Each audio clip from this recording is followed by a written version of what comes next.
মাদকের নেশায় এতটাই বিকারগ্রস্ত হয়ে পড়েছিল নিজ হাতে মাকে খুনের পরও যেন কোনো অনুশোচনা নেই। ছেলের হাতে মা খুনের বর্বর ঘটনাটি ঘটে চট্টগ্রাম নগরীর পাহাড়তলীর ভেলুয়ার দিঘি এলাকায়। দীর্ঘদিন ইয়াবা আসক্ত ছেলে ওমর ফারুক রোববার রাতে মা রিনা খাতুন চন্দনার কাছে মাদক সেবনের জন্য টাকা চায়। তা না পেয়ে টয়লেটের ভেতরে ধারালো দা দিয়ে উপর্যুপরি কোপায় মাকে। এতে ঘটনাস্থলের মৃত্যু হয় রিনা খাতুনের। তখন বাসায় ছিলেন না রিনার সিএনজি চালক স্বামী। পরে ছুটে এসে স্ত্রী খুনের ঘটনায় মুষড়ে পড়েন আক্তার হোসেন। এই ছেলের জন্য আমার জীবন জীবন সব শেষ। এই ছেলের ফাঁসি দিলে আমিও খুশি হব। আমার বোনের মারি হেলাইছে ফারুকে, তা আমি ওনারে বলি চলেন, তার আগে আমার মেয়েরাও মারি হেলাইছে, তাড়াতাড়ি করে চলেন। এখানে আসি পরে দেখি দে আমার বোনেরে মারিছে, আমি দেখি না আমার বোনেরে, আমার একটু দেখাই আমাকে। মাদকের টাকার জন্য ওর মার টয়লেটের মধ্যে কোবাইয়ে মেরে দাওটা নিয়ে ওদিকে হাঁটতে হাঁটতে চলে যাচ্ছে। কোবাই আবার দরজা বন্ধ করে দিয়ে বটকিরে হাঁকাইতে হাঁকাইতে আধা মাইল পর্যন্ত চলে গেছে। মাদকাসক্ত ছেলের হাতে মা হত্যার ঘটনায় ক্ষোভে ফেটে পড়ে স্থানীয়রা। তারা অভিযুক্তের দৃষ্টান্তমূলক শাস্তি দাবি করেন। মানুষজন আগায় আসতেছে আর চিল্লাচিল্লি শোনার পরে ও বটকি দিয়ে সবাই গায়ের উপরে মানে কোবাইতে চাইতেছে।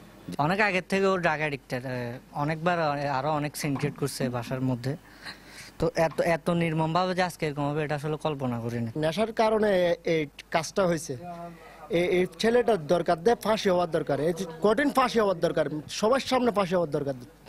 মাকে হত্যার পর আকবর শাহ এলাকায় পালিয়ে যায় ছেলে ওমর ফারুক। সেখান থেকে স্থানীয়রা তাকে ধরে পুলিশের হাতে তুলে দেয়। আবার টাকা চাওয়াকে কেন্দ্র করে সে এই হত্যাকাণ্ডটা ঘটিয়েছে। তো ছেলেটা আমাদের হেফাজতে রয়েছে অলরেডি। আর তাছাড়া হত্যাকাণ্ডে যে আলামতটি ব্যবহার হয়েছে বটি, সেটা আমরা জব্দ করেছি। এদিকে বোয়ালখালীতে তুচ্ছ ঘটনায় কথা কাটাকাটির জেরে খুন হয়েছে আরিফ নামের এক স্কুল ছাত্র। রোববার সন্ধ্যায় উপজেলার সারোয়াতলী ইউনিয়নে এই ঘটনা ঘটে। স্বজনরা জানান মাছ ধরা নিয়ে ঝগড়া হয় প্রতিবেশী সাকিবুল ইসলামের সাথে।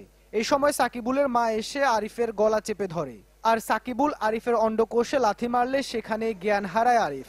রাতে চট্টগ্রাম মেডিকেলে আনা হলে ডাক্তার আরিফকে মৃত ঘোষণা করে।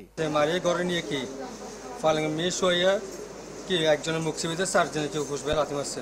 মায়ের ছেলে নিয়ে দেখে নিয়ে ঘরে এরে পিঠেছে, মায়ের মুক্তিবিদের পোলায় পুষ্পারা লাথি মারছে।